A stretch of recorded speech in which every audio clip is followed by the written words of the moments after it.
2025-26 సంవత్సరానికి సంబంధించినటువంటి తెలంగాణ రాష్ట్రానికి సంబంధించిన ఈ సోషియో ఎకనామిక్ అవుట్లుక్ ఏదైతే ఉందో ఇందులో భాగంగా మనం ఈరోజు విద్య మరియు నైపుణ్య అభివృద్ధి మరియు తెలంగాణ ప్రభుత్వం చేపట్టినటువంటి చర్యలు, అంటే తెలంగాణ ప్రభుత్వం విద్య పైన, తర్వాత స్కిల్ డెవలప్మెంట్ మీద, ఎడ్యుకేషన్ మరియు స్కిల్ డెవలప్మెంట్ మీద తెలంగాణ ప్రభుత్వం చేస్తున్నటువంటి యాక్టివిటీ, విద్య పైన, education as well as skill పైన తెలంగాణ ప్రభుత్వం ఏ రకమైనటువంటి చర్యలు తీసుకుంది, ఏ రకమైనటువంటి కార్యక్రమాలను చేపడుతుందంటే ఇక్కడ విద్యకు సంబంధించిన అంశాలను మనం గమనిద్దాం. విద్యా వ్యవస్థ బలోపేతం మరియు పాఠశాల నెట్వర్క్ కోసం చేసినటువంటి ముఖ్యమైనటువంటి కార్యక్రమం ఏంటంటే స్థూల నమోదు నిష్పత్తి, గ్రాస్ ఎన్రోల్మెంట్ రేషియో అయితే ఉందో ఈ గ్రాస్ ఎన్రోల్మెంట్ రేషియోని మనం చాలా పకడ్బందీగా ఇక్కడ చేయడం జరిగిందనే విషయాన్ని విద్యార్థులు గమనించాలి. సో ఇక్కడ ఈ గ్రాస్ ఎన్రోల్మెంట్ రేషియో ఏదైతే ఉందో ఇది జాతీయ సగటు కంటే మనం ఎక్కున్నాము. భారతదేశం యొక్క గ్రాస్ ఎన్రోల్మెంట్ రేషియోతో కంపేర్ చేస్తే మన తెలంగాణ గ్రాస్ ఎన్రోల్మెంట్ రేషియో, స్థూల నమోదు నిష్పత్తి ఎక్కువగా ఉందనే విషయాన్ని విద్యార్థులు గమనించాలి. నెక్స్ట్ భారీ నెట్వర్క్ నమోదు, అంటే ఇక్కడ పాఠశాల విషయాలకు వస్తే 39,641 పాఠశాలలు తెలంగాణ రాష్ట్రంలో కలదు. అదేవిధంగా 62.36 లక్షల మంది విద్యార్థులు ఈ యొక్క పాఠశాలలో తమ యొక్క విద్యను అభ్యసిస్తున్నారు. అదేవిధంగా ఈ యొక్క ప్రభుత్వం మరియు స్థానిక సంస్థల యొక్క ఆధ్వర్యంలోనే ఈ యొక్క పాఠశాలకు సంబంధించి ఈ యొక్క విద్యా వ్యవస్థకు సంబంధించినటువంటి నెట్వర్క్ మొత్తం ఈ యొక్క ప్రభుత్వం మరియు స్థానిక సంస్థల ఆధ్వర్యంలో ఉందనే విషయాన్ని విద్యార్థులు గమనించాలి. ఎంటైర్గా ఈ స్లైడ్లో ఏంటంటే విద్యా వ్యవస్థను బలోపేతం చేయడం కోసం, పాఠశాల నెట్వర్క్ని డెవలప్ చేయడం కోసం, అదేవిధంగా గ్రాస్ ఎన్రోల్మెంట్ రేషియోని డెవలప్ దట్ మీన్ ఎక్కువ నిష్పత్తిని పెంచడం కోసం మనం జాతీయ సగటు కంటే ఎక్కువ మొత్తంలో ఉన్నాము అనే విషయాన్ని విద్యార్థులు ఇక్కడ గమనించాలి. నెక్స్ట్ ఇక్కడ డిజిటల్ సంసిద్ధత మరియు పురోగతి, ఏదైతే మనకు విద్యార్థులకు కావాల్సినటువంటి ఈ యొక్క డిజిటల్ యుగంలో ఏదైతే మనకు ఆర్టిఫిషియల్ ఇంటెలిజెన్స్ నడుస్తుంది కాబట్టి ఈ యొక్క డిజిటల్ ఏరాలో ఈ యొక్క పురోగతిని సాధించడం కోసం విద్యార్థులను అన్ని రకాలుగా సంసిద్ధం చేయడం కోసం ఇక్కడ 85.7% డిజిటల్ లైబ్రరీలను విద్యార్థులకు అందుబాటులో తీసుకురావడం జరిగింది. అదేవిధంగా 81.2% బోధన కోసం కంప్యూటర్లను వాడుతున్నాం. అంటే ఇక్కడ పీపీటీలు, పవర్ పాయింట్ ప్రజెంటేషన్లు అనేవి మనకు 81% అనేది వాడుతున్నాము బోధన విషయంలో. అదేవిధంగా లైబ్రరీ విషయంలో 85% అనేది మనం ఇక్కడ విద్యార్థులకు కల్పిస్తున్నాము. ఇది డిజిటల్ సంసిద్ధత మరియు పురోగతిలో భాగంగా మనం గమనించాలి. అదేవిధంగా మౌలిక సదుపాయాలు మరియు పారిశుద్ధ్య నిర్వహణ, ఏదైతే మనకు ఇన్ఫ్రాస్ట్రక్చర్ డెవలప్మెంట్ ఉందో, అదేవిధంగా ఏదైతే మనకు శానిటైజేషన్ ఉందో వాటి అడ్మినిస్ట్రేషన్ కోసం మనం తీసుకున్నటువంటి చర్యల్లో భాగంగా అమ్మ ఆదర్శ పాఠశాల కమిటీ అనే దాన్ని తీసుకురావడం జరిగింది. అంటే స్కూల్ జోన్లో పారిశుద్ధ్య నిర్వహణ కోసం, మౌలిక సదుపాయాలు కల్పించడం కోసం ఏఏపిసి అనేటువంటి ఒక ఇంపార్టెంట్ కమిటీని ఏర్పాటు చేయడం జరిగింది. దాని పేరే అమ్మ ఆదర్శ పాఠశాల కమిటీ అనే పేరు పెట్టడం జరిగింది. దీని ద్వారా సుమారు 58,632 పనులను వీళ్ళు శ్రీకారం చుట్టి సక్సెస్ఫుల్గా కంప్లీట్ చేయడం జరిగింది. అదేవిధంగా ఈ కార్యక్రమానికి సంబంధించి ప్రభుత్వం 706 కోట్ల రూపాయలను కేటాయించడం జరిగింది. ఏదైతే మనకు స్కూల్లో పారిశుద్ధ్య నిర్వహణ కోసం, మౌలిక సదుపాయాలను కల్పించడం కోసం ఇక్కడ 706 కోట్ల రూపాయలు తెలంగాణ ప్రభుత్వం 2025-26 ఈ యొక్క బడ్జెట్లో భాగంగా కేటాయింపు చేయడం జరిగింది. అదేవిధంగా దీన్ని సోషియో ఎకనామిక్ 2025-26లో భాగంగా చెప్పడం జరిగింది. ఇక్కడ 146 కోట్లు పారిశుద్ధ్య నిర్వహణ కోసం, ఏదైతే శానిటైజేషన్ ఉందో ఆ శానిటైజేషన్కి సంబంధించినటువంటి పారిశుద్ధ్య నిర్వహణ కోసం 146 కోట్ల రూపాయలను కేటాయించడం జరిగింది. అంటే ఇక్కడ అమ్మ ఆదర్శ పాఠశాల కమిటీ అయితే ఉందో దానికి 706 కోట్లు కేటాయిస్తే ఈ పారిశుద్ధ్య నిర్వహణ కోసం 146 కోట్ల రూపాయలు కేటాయించడం జరిగిందనే విషయాన్ని విద్యార్థులు ఇక్కడ గమనించాలి. నెక్స్ట్ 2025-26 నుండి విద్యాపరమైన అదనపు అంశాలు అంటే 2025-26 సంవత్సరం నుంచి మనకు సాంప్రదాయబద్ధంగా లేదా మనం ట్రెడిషనల్గా వాడుతున్నటువంటి ఆ విద్యా వ్యవస్థకు స్వస్తి పలికి 1వ తరగతి నుంచి 9వ తరగతి వరకు AI మరియు డిజిటల్ అక్షరాస్యతను పెంపొందించడం కోసం ఇక్కడ ఈ యొక్క ICT ల్యాబ్లను తర్వాత ఇంటరాక్టివ్ ప్యానెల్స్లను కోడింగ్ ల్యాబ్లను తీసుకురావడం జరిగింది. ఎగ్జామినేషన్ పాయింట్ ఆఫ్ వ్యూ మీకు ఎలా అడుగుతారంటే 2025-26 సర్వేలో భాగంగా తెలంగాణ సర్వేలో భాగంగా విద్యాపరమైనటువంటి అదనపు అంశాలను కల్పించాలనే ఉద్దేశంతో ఇక్కడ ICT ల్యాబ్లను తర్వాత ఇంటరాక్షన్ ప్యానెళ్లను కోడింగ్ ల్యాబ్లను ఏర్పాటు చేయడం జరిగింది. ఇవి ఏ తరగతి నుంచి ఏ తరగతి వరకు అందుబాటులో ఉంటాయనే క్వశ్చన్ అడగవచ్చు. కాబట్టి 1వ తరగతి నుంచి 9వ తరగతి మధ్య ఉన్నటువంటి విద్యార్థులకు AI ఆధారిత డిజిటల్ అక్షరాస్యతను డెవలప్ చేయాలనే ఉద్దేశంతో ఇది తీసుకురావడం జరిగిందనే విషయాన్ని విద్యార్థులు ఇక్కడ స్పష్టంగా గమనించాలి. నెక్స్ట్ ప్రత్యేక మరియు వృత్తి విద్యా సంస్థలు అంటే ఇక్కడ special education as well as ఇక్కడ మనకు ఈ ఏదైతే మనకు వొకేషనల్ ఎడ్యుకేషన్స్ ఉంటాయో వాటికి ఇంపార్టెన్స్ ఇవ్వడం జరిగిందనమాట. ఇక్కడ యంగ్ ఇండియా ఇంటిగ్రేటెడ్ రెసిడెన్షియల్ స్కూల్ని ఏర్పాటు చేయడం జరిగింది. ఇక్కడ SC ST BC మైనారిటీ మరియు ఇతర వర్గాలకు చెందినటువంటి వ్యక్తులు ఒకే చోట ఉండి చదువుకున్నటువంటి పాఠశాలని మనం young India integrated residential schools అని చెప్పేసి ప్రత్యేకంగా ఏర్పాటు చేయడం జరిగింది. అదేవిధంగా ఉన్నత విద్య మరియు క్రీడ higher education as well as స్పోర్ట్స్కి సంబంధించి doctor Manmohan Singh earth science university Kothagudem అంటే భద్రాద్రి కొత్తగూడెంలో ఏదైతే మనకు మైనింగ్ యూనివర్సిటీ ఉందో ఆ మైనింగ్ యూనివర్సిటీ పేరు doctor Manmohan Singh earth science యూనివర్సిటీగా పేరు మార్చడం జరిగింది. అదేవిధంగా ఈ క్రీడా యొక్క రంగాన్ని బలోపేతం చేయాలనే ఉద్దేశంతో young India physical education and sports యూనివర్సిటీని ఏర్పాటు చేయడం జరిగింది. అంటే ఇక్కడ మనకు ప్రత్యేకమైనటువంటి విద్యా వ్యవస్థను కల్పించడం, SC ST BC మైనారిటీ వర్గాలు మరియు ఇతర వర్గాలను ఏకం చేసి ఒకే చోట విద్యా వ్యవస్థను కల్పించాలని యంగ్ ఇండియా ఇంటిగ్రేటెడ్ స్కూల్ని ఏర్పాటు చేసినట్లయితే ఇక్కడ విద్యా వ్యవస్థలో భాగంగా ఇక్కడ క్రీడా రంగాన్ని అభివృద్ధి చేయాలి, ఉన్నత విద్యను పెంపొందించాలనే ఉద్దేశంతో మనకు ఈ యొక్క అంశాన్ని ఇక్కడ పొందుపరచడం జరిగింది. నెక్స్ట్ నైపుణ్య అభివృద్ధి మరియు ITI 2.0 పరివర్తన అంటే ఇక్కడ ఏదైతే స్కిల్ డెవలప్మెంట్ ఉందో అదేవిధంగా ITI ఇండస్ట్రియల్ ట్రైనింగ్ ఇన్స్టిట్యూట్ అయితే ఉన్నాయో దీన్ని 2.0లో భాగంగా మనం కొన్ని అంశాలను జోడించడం జరిగింది.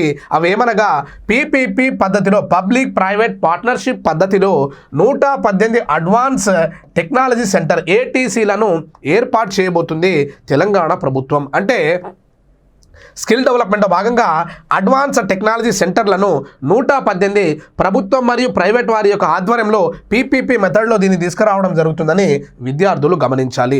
అదేవిధంగా ఏడాదికి సుమారు 12,000 మందికి ఈ యొక్క ATCల ద్వారా అంటే అడ్వాన్స్ టెక్నాలజీ సెంటర్ల ద్వారా మనం ఇక్కడ శిక్షణ ఇవ్వబోతున్నాం. కాబట్టి వీళ్ళకు తొందరలోనే అంటే ఏదైతే మనకు స్కిల్కి సంబంధించినటువంటి ఉద్యోగాలు ఉన్నాయో వీళ్ళందరికీ ఉద్యోగ అవకాశాలు కల్పించాలనే ఉద్దేశంతో దీన్ని తీసుకురావడం జరిగింది.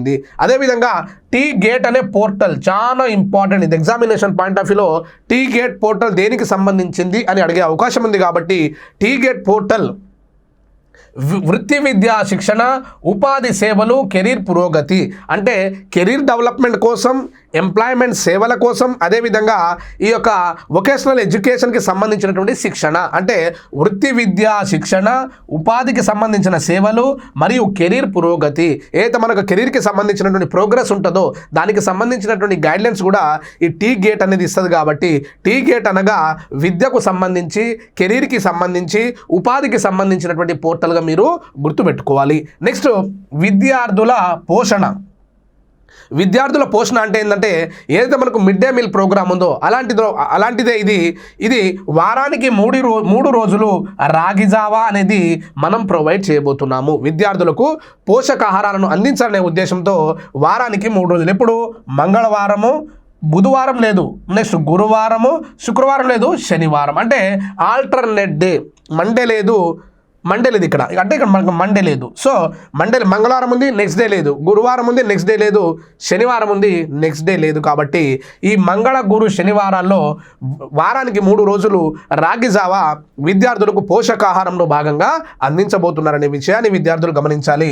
ఈ పోషకాహార సంబంధించినటువంటి ఈ యొక్క రాగి జావా అనేది ప్రీ ప్రైమరీ నుండి 10వ తరగతి వరకు కల్పించబోతున్నారు. ఇక్కడ విద్యార్థులు గమనించాలి, విద్యార్థులకు పోషకాహారంలో భాగంగా రాగి జావాను ఏ తరగతి నుంచి ఏ తరగతి వరకు అందిస్తున్నారంటే ప్రీ ప్రైమరీ నుండి 10వ తరగతి వరకు. అదేవిధంగా ఇక్కడ డిజిటల్ సంసిద్ధత, ఆర్టిఫిషియల్ ఇంటెలిజెన్స్ అనేటువంటి ఎడ్యుకేషన్ని, డిజిటల్ అక్షరాస్యతను పెంపొందించడం కోసం ఏదైతే ఇక అదనపు విద్యాపరమైనటువంటి అవకాశాలు కల్పించాలని ఏఐ ఎడ్యుకేషన్ ఇంట్రడ్యూస్ చేశారో ఏ తరగతి నుంచి ఏ తరగతి అంటే 1వ తరగతి నుంచి 9వ తరగతి అని గుర్తుపెట్టవచ్చు. ఇదొక స్టేట్మెంట్ ఇచ్చి which of the following is correct, which of the following is incorrect అని క్వశ్చన్ అడిగే అవకాశం ఉంది. కాబట్టి ఇక్కడ ఇచ్చినటువంటి ప్రతి అంశాన్ని విద్యార్థులు చాలా కూలంగా అర్థం చేసుకొని ఒక నోట్స్ మెయింటైన్ చేస్తే మీకు ఎగ్జామినేషన్ పాయింట్ ఆఫ్ వ్యూ ఒక్క బిట్టు కూడా మిస్ అయ్యే అవకాశం ఉండదు. కాబట్టి ఈ యొక్క స్లైడ్ని ఎంతో కష్టపడి సోషియో ఎకనామిక్లో అవుట్లుక్లో ఉన్నటువంటి అంశాలను మొత్తాన్ని జోడించి ఒకే చోట ఒక పీపీటీ రూపంలో, ఒక మ్యాప్ రూపంలో, ఒక పిక్టోగ్రఫీగా తీసుకొచ్చాం. కాబట్టి కాంపిటేటివ్ విద్యార్థులకు ఇది ఒక వరంగా భావించాలని కోరుతున్నాము. ఓకే, నెక్స్ట్ ఇంకో అంశం ఏంటంటే ఇక్కడ తెలంగాణ ప్రభుత్వం సంక్షేమం మరియు సామాజిక భద్రత.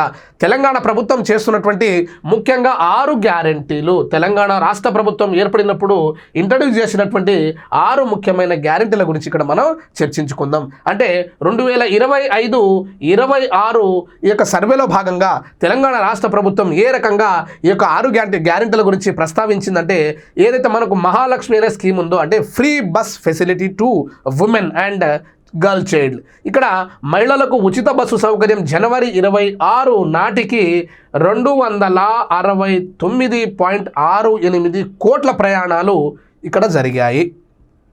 ఎంత? 2698.68 కోట్ల ప్రయాణాలు జరిగాయి. అంటే సుమారు ఇది మహిళల ప్రయాణికులకు సంబంధించి ఎంత శాతం ప్రోగ్రెస్ అయిందంటే 67% ప్రోగ్రెస్ అయింది. ఇది ఇంపార్టెంట్. అంటే 2026 నాటికి గతంతో పోల్చుకుంటే ఈ యొక్క మహిళలకు సంబంధించినటువంటి ప్రయాణాలు అనేది ఎంత శాతం మెరుగైందంటే 67% అనేది పెరగడం జరిగింది. సుమారు 270 కోట్ల ప్రయాణాలు జరిగాయి. అదేవిధంగా మహిళా ప్రయాణికులు సుమారు 67% అనేది పెరగడం జరిగిందనే విషయాన్ని విద్యార్థులు ఇక్కడ గమనించాలి. నెక్స్ట్, రాయితీ ధరలకే గ్యాస్ సిలిండర్. ఇక్కడ తెలంగాణ రాష్ట్ర ప్రభుత్వం ఎన్నికల మేనిఫెస్టోలో ప్రతిపాదించిన విధంగా ఇక్కడ రాయితీలకే గ్యాస్ సిలిండర్ అనేది అంశం కూడా మనం ఇక్కడ ఈ యొక్క తెలంగాణ ప్రభుత్వం సంక్షేమం మరియు సామాజిక భద్రతలో భాగంగా చూడవచ్చును. అంటే సుమారు 42.90 లక్షల అర్హులకు, ఈ కుటుంబాలకు ఈ యొక్క గ్యాస్ రాయితీ అయితే ఉందో ఈ రాయితీకి సంబంధించినటువంటి ఈ యొక్క అర్హుల సంఖ్య ఎంతంటే 42 లక్షలు అని చెప్పేసి విద్యార్థులు ఇక్కడ గమనించాలి. అదేవిధంగా గృహజ్యోతికి సంబంధించి అంటే 200 యూనిట్ల ఉచిత విద్యుత్ అయితే ఉందో ఈ 200 యూనిట్ల ఉచిత విద్యుత్ అనేది భారతదేశంలో కాకుండా ఇక్కడ తెలంగాణ రాష్ట్రాన్ని మనం గమనించినట్లయితే ఇక్కడ 53 లక్షల కుటుంబాలు మేలు జరిగింది. అంటే కాంపిటేటివ్ ఎగ్జామ్లో ఎలా అడుగుతుంటానా, మహాలక్ష్మి 67% పెంపు, 270 కోట్ల ప్రయాణాలు, ఇదేమో 270 కోట్ల ప్రయాణాలు, ఇదేమో 42 లక్షల అర్హులకు ఈ యొక్క రాయితీ, గ్యాస్ రాయితీని కల్పించడం జరిగింది. అదేవిధంగా గృహజ్యోతిలో భాగంగా 53.09 లక్షల కుటుంబాలకు మేలు జరగడం. అంటే ఈ యొక్క నంబర్ ఆధారంగా క్రోనాలజికల్ ఆర్డర్లో అమర్చమంటాడు, ఎగువ నుంచి దిగువ, దిగువ నుంచి ఎగువ. కాబట్టి ఈ అంశాన్ని విద్యార్థులు గమనించాలి.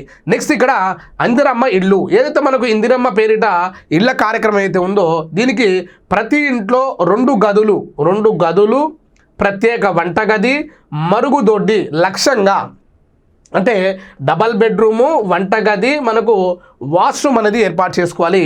దీనికి తెలంగాణ ప్రభుత్వం ఏమంటుందంటే 4,50,000 ఇళ్ళు మంజూరు చేయడం జరిగింది. అంటే 2025-26 సర్వేలో మనకు పొందుపరిచిన విధంగా 4,50,000 ఇళ్ళులు మనం ఇక్కడ మంజూరు చేయడం జరిగింది. అంటే లక్ష్యంగా పెట్టుకున్నారు, ఇది లక్ష్యం, టార్గెట్ అనమాట. ఇది ఈ టార్గెట్లో వాళ్ళు రీచ్ అయింది ఏంటంటే 3,24,536 ఇళ్ళు వాళ్ళు మంజూరు చేయడం జరిగింది. అంటే సుమారు ఇక్కడ 80%, దరిదాపు సుమారుగా మనం 70-80% అనేది మనం ఇక్కడ మంజూరు చేయడం జరిగిందని విద్యార్థులు గమనించాలి. సో ఇందిరమ్మ ఇళ్లకు సంబంధించి డబల్ బెడ్రూము, వంటగది, అటాచ్డ్ వాష్రూమ్ అనేది మీరు గుర్తుపెట్టుకోవాలి. నెక్స్ట్, ఆహార భద్రత మరియు శిశు అభివృద్ధి. ఏదైతే మనకు పబ్లిక్ డిస్ట్రిబ్యూషన్ ఉందో, ప్రజా పంపిణీ వ్యవస్థ ఉందో, ఇక్కడ ఈ సన్న బియ్యం ఏదైతే ఉందో ఉచిత సన్న బియ్యం అనేది సుమారుగా 1.05 కోట్ల కుటుంబాలకు ఇవ్వడం జరిగింది. నేను చెప్పా కదా, ఈ యొక్క నంబర్ అనేది చాలా ఇంపార్టెంట్. ఇక్కడేమో 1.05 కోట్లు, ఇక్కడేమో 53 లక్షలు, ఇక్కడేమో 42 లక్షలు, ఇక్కడేమో 62% పెరిగి 270 కోట్ల ప్రయాణాలు జరిగాయి అనే విషయాన్ని విద్యార్థులు గమనించాలి. ఇక్కడ ఈ యొక్క ఏదైతే మనకు సన్నబియ్యం ఉందో 1.05 కోట్ల కుటుంబాలకు ఏదైతే చేరిందో, ఇక్కడ ఈ 35,781 అంగన్వాడీ కేంద్రాలకు మనం పోషక ఆహారము మరియు గర్భిణులకు, చిన్నపిల్లలకు, బాలింతలకు కావాల్సినటువంటి పోషక ఆహారాలకు అందించడం కోసం 35,731 అంగన్వాడీ కేంద్రాల ద్వారా మనం సప్లై చేయడం జరిగింది. సో ఇక్కడ దివ్యాంగులు, వృద్ధులు, ట్రాన్స్జెండర్ల యొక్క సేవలకు సంబంధించి మరియు ఈ యొక్క దివ్యాంగులను ఎవరైనా వివాహం చేసుకుంటే 2 లక్షల అనేది ప్రోత్సాహకం అనేది పెంచడం జరిగింది. గతంలో సుమారు 1,40,000 నుంచి 1,50,000 ఉన్నటువంటి ఈ యొక్క ప్రోత్సాహకాన్ని 2 లక్షలకు పెంచడం జరిగింది. అంటే ఆహార భద్రత, మహిళా శిశులో ఇక్కడ థర్డ్ జెండర్, దివ్యాంగులు, వృద్ధులు, వికలాంగులకు సంబంధించి గర్భిణీలు, బాలింతలు, పిల్లలకు సంబంధించినటువంటి మొత్తం అంశాన్ని ఒక పీడిఎస్ ద్వారా, పబ్లిక్ డిస్ట్రిబ్యూషన్ సర్వీస్ ద్వారా మరియు అంగన్వాడీ కేంద్రాల ద్వారా వాళ్ళకు కావాల్సినటువంటి సంక్షేమాన్ని అందించడం జరిగింది. అదేవిధంగా చేయూత అంటే వృద్ధులకు, వితంతువులకు, వికలాంగులకు ఇచ్చేటువంటి అయితే సామాజిక భద్రతలో భాగంగా వాళ్ళకి ఇచ్చేటువంటి పెన్షన్ అయితే ఉందో ఇక్కడ 42.23 లక్షల మంది లబ్ధిదారులు అనేది ఈ యొక్క 2025-26 సోషియో ఎకనామిక్ అవుట్లుక్లో చెప్పడం జరిగిందనే విషయాన్ని విద్యార్థులు గమనించాలి. అదేవిధంగా ఎస్సీ, ఎస్టీ, బీసీ మరియు మైనారిటీ సంక్షేమానికి సంబంధించినటువంటి విషయంలో ఇక్కడ గురుకుల విద్యా వ్యవస్థ అనేది ఆల్రెడీ మనకు సక్సెస్ఫుల్గా రన్ అవుతుంది. అదేవిధంగా విద్యార్థులకు స్కాలర్షిప్లు, విదేశీ విద్యా పథకం కింద ఎస్సీ, ఎస్టీ కుటుంబాలకు చెందినటువంటి పిల్లలకు 20 లక్షల రూపాయలు మనం స్కాలర్షిప్లో భాగంగా అందిస్తున్నాము. మరియు వారి యొక్క ఆర్థిక పరమైనటువంటి నైపుణ్యమైనటువంటి యొక్క అనేక అవకాశాలు కల్పించడం కోసం ఇక్కడ ఈ యొక్క ఎస్సీ, ఎస్టీ, బీసీ, మైనారిటీ వర్గాలకు గురుకుల విద్యా వ్యవస్థతో పాటు స్కాలర్షిప్లు, విదేశీ విద్యా పథకం ద్వారా వాళ్ళకు సహాయ సహకారాలు అందించడం జరుగుతుంది. అదేవిధంగా ఇక్కడ ఎస్సీ వర్గీకరణ అనేది మనం చూడవచ్చును. ఎస్సీను ఇక్కడ ఏ, బి, సి అనేటువంటి 3 కేటగిరీలుగా వర్గీకరించారు. 3 కేటగిరీలు కలుపుకుంటే మనకు ఇక్కడ 59 కులాలు అనేవి ఈ యొక్క ఎస్సీ వర్గీకరణలో భాగంగా ఉన్నాయనే విషయాన్ని విద్యార్థులు గమనించాలి. నెక్స్ట్ కాటమయ్య రక్షణ కవచం. కాటమయ్య రక్షణ కవచం అంటే గౌడ సోదరులకు ఏదైతే మనకు కళ్ళు గీత కార్మికులు ఉంటారో వాళ్ళు కళ్ళు తీసేటప్పుడు వాళ్ళకు ఏ రకమైనటువంటి ఇంజురీ అనేది కాకుండా, ఒకవేళ ఇంజురీ అయినా కూడా వాళ్ళకు ఒక ఫస్ట్ ఎయిడ్ కిట్ అనేది ఇవ్వాలనే ఉద్దేశంతో కాటమయ్య అనేటువంటి ఆయన పేరు మీద కాటమయ్య రక్షణ కవచం అనే దాన్ని ఇవ్వడం జరిగింది. సో ఇందులో భాగంగా 50,000 సేఫ్టీ కిట్లను గౌడ సోదరులకు అందించడం జరిగింది. కాబట్టి ఈ కాటమయ్య కిట్ అనేది యొక్క కళ్ళు గీత కార్మికులకు సంబంధించి, గౌడ సోదరులకు సంబంధించినటువంటి కిట్గా మీరు ఇక్కడ అర్థం చేసుకోవాలి. సో ఇక్కడ ఈ ఉన్నటువంటి మొత్తం స్లైడ్లో ఈ 6 గ్యారెంటీలో భాగంగా మహాలక్ష్మిలో ఎన్ని ఉచిత ప్రయాణాలు జరిగినాయి, గ్యాస్ రాయితీ ఎన్ని లక్షల మందికి అందింది, గృహజ్యోతి ఎన్ని లక్షల కుటుంబాలు చేరింది, తర్వాత ఇందిరమ్మ ఇల్లు ఎంతమందికి శాంక్షన్ అయింది, తర్వాత ఆహార భద్రత మరియు మహిళా శిశు అభివృద్ధిలో భాగంగా ఎన్ని కోట్ల కుటుంబాలకు ఉచిత సన్నబియ్యాన్ని అందించడం జరిగింది. ఇవన్నీ ఒక చోట మీరు రాసుకొని క్రొనాలజికల్గా రాసుకొని ఎగువ నుంచి దిగువ, దిగువ నుంచి ఎగువ అనేటువంటి అంశాన్ని అసెండింగ్ ఆర్డర్, డిసెండింగ్ ఆర్డర్లో గుర్తుపెట్టుకుంటే కాంపిటేటివ్ ఎగ్జామ్లో మీకు మంచి మార్కులు వచ్చే అవకాశం ఉంది. కాబట్టి ఈ స్లైడ్లో ప్రతి అంశం అనేది ఇంపార్టెంట్ అనే విషయాన్ని విద్యార్థులు గమనించాలి. తెలంగాణ రాష్ట్రంలో అడవులు మరియు పర్యావరణం. తెలంగాణ రాష్ట్రం యొక్క ఆటవీ విస్తీర్ణం, తెలంగాణ రాష్ట్రంలో ఏ విధంగా జీవ వైవిధ్యం ఉంది, అదేవిధంగా తెలంగాణ రాష్ట్రంలో కాలుష్య నియంత్రణకు ఏ రకమైనటువంటి నిర్వహణ కార్యక్రమాలు చేస్తున్నారు, ప్రభుత్వం వివిధ సందర్భాలలో ఏ రకమైన కార్యక్రమాలు చేసింది, ఏ రకమైనటువంటి పథకాలను పొందుపరిచిందనే విషయాన్ని ఈ స్లైడ్లో భాగంగా మనం అర్థం చేసుకుందాం. తెలంగాణ ఆటవీ విస్తీర్ణం అయితే ఉందో ఈ తెలంగాణ ఆటవీ విస్తీర్ణం, తెలంగాణ ఆటవీ విస్తీర్ణం మొత్తం ఎంత ఉందంటే మొత్తం ఆటవీ విస్తీర్ణం 27,688 చదరపు కిలోమీటర్లు మన యొక్క మొత్తం ఆటవీ విస్తీర్ణం. రాష్ట్ర భౌగోళిక విస్తీర్ణంలో దీని వాటా ఎంత అంటే 24% ఉందని విద్యార్థులు గమనించాలి. 24.69% తెలంగాణ రాష్ట్రం మొత్తం భౌగోళిక విస్తీర్ణంలో అటవీ విస్తీర్ణం ఎంత అంటే 24% ఉంది. ఇది భారతదేశం కంటే మెరుగ్గా ఉన్నది. భారతదేశం ఎంత ఉంది? 23.59 చదరపు కిలోమీటర్, దట్ మీన్ పర్సంటేజ్ ఉంటే భారతదేశాంతో కంపేర్ చేస్తే తెలంగాణ రాష్ట్రానికి సంబంధించి 24.69% అనేది ఉన్నది. కాబట్టి మనం జాతీయ సగటు కంటే మెరుగ్గా ఉన్నామనే విషయాన్ని గమనించాలి. తెలంగాణ రాష్ట్ర ప్రభుత్వం భారతదేశంతో కంపేర్ చేస్తే సుమారుగా అన్ని రంగాలలో, అన్ని ఆస్పెక్ట్లో కూడా మనం మెరుగ్గున్నామనే విషయాన్ని విద్యార్థులు ఇక్కడ గమనించాలి. దీర్ఘకాలిక లక్ష్యం ఏంటంటే, ఏదైతే మనకు తెలంగాణ రాష్ట్ర ప్రభుత్వం మొదటి గవర్నమెంట్ ఫామ్ అయినప్పుడు, రెండోసారి కేసీఆర్ గారు ప్రభుత్వాన్ని ఏర్పాటు చేసినప్పుడు ఇక్కడ మనం హరితహారం అనేటువంటి ప్రోగ్రామ్ని మనం గమనించాం. హరితహారం. సో దీని లక్ష్యం ఏంటంటే తెలంగాణ రాష్ట్రంలో అటవీ విస్తీర్ణాన్ని 33% చేర్చాలనేటువంటి ఒక టార్గెట్ ఉండేది. సో ఈ 2025-26 సోషియో ఎకనామిక్ అవుట్లుక్లో కూడా ఏమన్నారంటే 33% అటవీ విస్తీర్ణాన్ని టార్గెట్గా పెట్టుకున్నారు. కాబట్టి ఈ విషయంలో మీకు ఏమర్థం కావాలంటే భారతదేశ సగటు కంటే తెలంగాణ అనేది మెరుగ్గా ఉన్నదనే విషయాన్ని గమనించాలి. నెక్స్ట్ జీవ వైవిధ్యం ఎలా ఉంది, ఫ్లోరా ఎలా ఉంది, ఫనా ఎలా ఉంది అంటే జీవ వైవిధ్యంలో భాగంగా చెట్లు ఎలా ఉన్నాయి, తర్వాత జంతువులు ఏ రకంగా ఉన్నాయనే విషయాన్ని మనం ఇక్కడ గమనించాలి. తెలంగాణ రాష్ట్రంలో వన్యప్రాణి సంరక్షణ కేంద్రాలు, వైల్డ్ లైఫ్ సాంచురీస్ వచ్చేసి మనకి ఎన్ని ఉన్నాయంటే 9 కలవు. ఫర్ ఎగ్జాంపుల్ కిన్నెరస అని, తర్వాత మనకు చాలా ఉన్నాయి. కాబట్టి ఈ 9 వైల్డ్ లైఫ్ సాంచురీస్ ఉన్నాయి. జాతీయ పార్కులు కూడా మనకి ఇక్కడ 3 కలదు. ఫర్ ఎగ్జాంపుల్ ఇక్కడ రంగారెడ్డి డిస్టిక్లో ఉంది, తర్వాత వనస్థలిపురం, తర్వాత మనకు నెహ్రూ జువాలజికల్ పార్క్, అలా మనకు ఇక్కడ 3 జాతీయ పార్కులు, 9 వచ్చేసి ఇక్కడ వన్యప్రాణి సంరక్షణ కేంద్రాలు ఉన్నాయి అనే విషయాన్ని విద్యార్థులు గమనించాలి. అదేవిధంగా రక్షిత ప్రాంతాలు, ప్రొటెక్టెడ్ ఏరియా అయితే ఉన్నాయో ఇవి 12 కలవని గుర్తుపెట్టుకోండి. 12 కలవు. సింపుల్ ఎలా గుర్తుపెట్టుకుంటారు?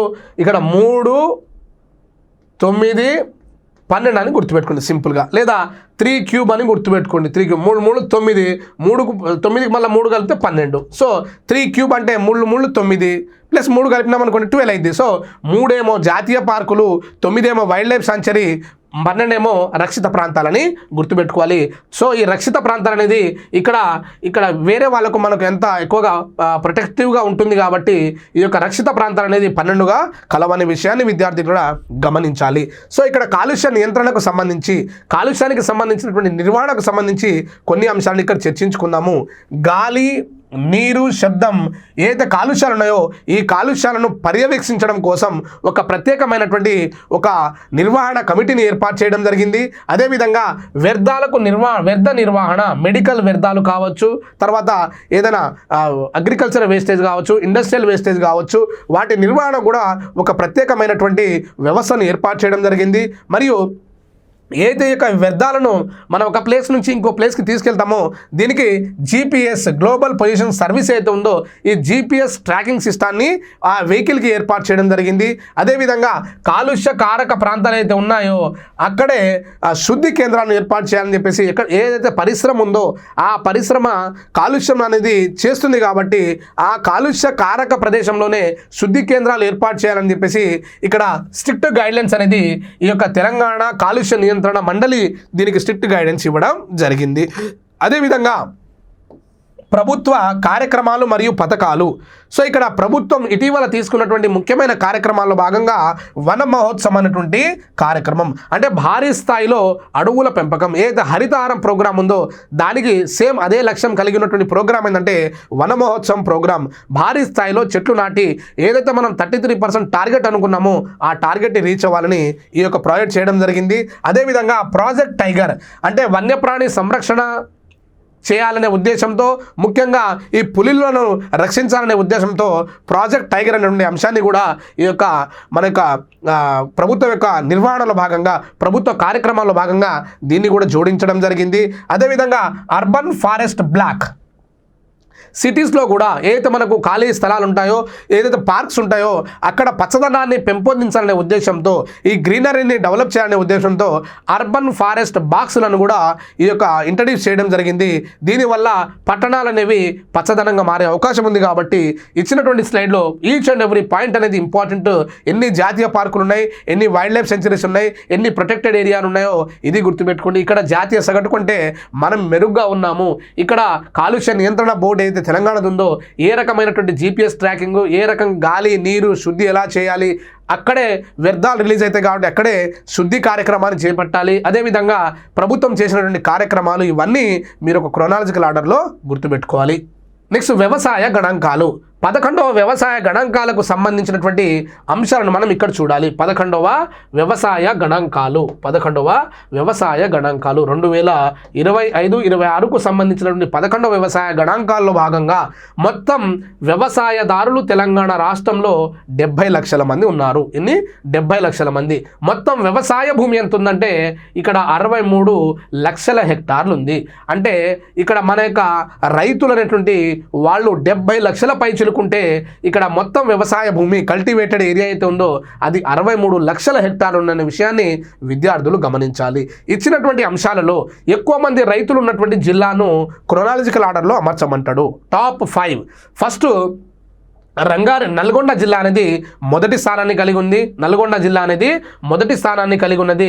తర్వాత సంగారెడ్డి అనేటువంటి జిల్లా 3.93 లక్షల రైతులతో రెండవ స్థానాన్ని కలిగి ఉంది. ఆ తర్వాత రంగారెడ్డి అనేటువంటి డిస్టిక్ ఏదైతే ఉందో 3.49 లక్షల రైతులు ఈ యొక్క రంగారెడ్డి జిల్లాలో కలరు. అదేవిధంగా సిద్దిపేట అయితే ఉందో అది 3.36 లక్షల రైతులతో 4వ స్థానాన్ని, ఖమ్మం జిల్లా వచ్చేసి ఇక్కడ మనకు 3.25 లక్షలతో ఖమ్మం జిల్లా 5వ స్థానాన్ని ఆక్రమించింది. సో ఇచ్చినటువంటి అంశాలలో టాప్ ఎక్కడుందంటే నల్గొండ జిల్లా అనేది టాప్లో ఉందనే విషయాన్ని విద్యార్థులు గమనించాలి. సో ఎక్కువ మంది రైతులు ఉన్నటువంటి జిల్లాల్లో మనకు ఎన్ఎస్ఆర్ అండ్ ఎస్కే. సో ఎట్లయితే మీరు కోడ్ పెట్టుకొని ఆ కోడ్ ఆధారంగా దీన్ని మీరు గుర్తుపెట్టుకోవాలి. కాబట్టి ఈ యొక్క నల్గొండ జిల్లా అనేది టాప్లో ఉందనే విషయాన్ని గుర్తుపెట్టుకోండి. టాప్ 5లో 5th ఏంటంటే ఖమ్మం జిల్లా అనేది మీరు గుర్తుపెట్టుకోవాలి. అదేవిధంగా ఎక్కువ విస్తీర్ణం ఉన్నటువంటి జిల్లాలను మనం గుర్తించినట్లయితే మొదటి స్థానంలో ఉన్న జిల్లా ఏంటంటే నల్గొండ జిల్లా. అంటే ఎక్కువ మంది రైతులు ఉన్న జిల్లా నల్గొండ జిల్లా. ఎక్కువ సాగు విస్తీర్ణం ఉన్న జిల్లా ఏంటంటే నల్గొండ జిల్లా అనే విషయాన్ని విద్యార్థులు గమనించాలి. సెకండ్ ఏముంది? సంగారెడ్డి. అక్కడ కూడా సేమ్ సంగారెడ్డి జిల్లా అనేది ఎక్కువ మంది రైతులున్న దాంట్లో 2వ స్థానాన్ని కలిగి ఉంటే ఎక్కువ విస్తీర్ణం కలిగినటువంటి జిల్లాలో సంగారెడ్డి 2వ స్థానాన్ని కలిగి ఉన్నది. అదేవిధంగా నాగర్ కర్నూలు ఇక్కడ బిట్టుపడే అవకాశం ఉంటుంది. కాబట్టి నాగర్ కర్నూలు జిల్లా ఎక్కువ విస్తీర్ణం కలిగినటువంటి 3వ జిల్లా. తర్వాత రంగారెడ్డి జిల్లా వచ్చేసి మనకి ఇక్కడ 4వ స్థానాన్ని కలిగి ఉంది. అంటే ఎక్కువ మంది రైతులున్న జిల్లాలో 3వ స్థానంలో ఉన్న రంగారెడ్డి జిల్లా ఇక్కడ ఎక్కువ విస్తీర్ణం కలిగినటువంటి, ఎక్కువ సాగు విస్తీర్ణం కలిగిన జిల్లాల్లో 4వ స్థానాన్ని కలిగి ఉండడం జరిగింది.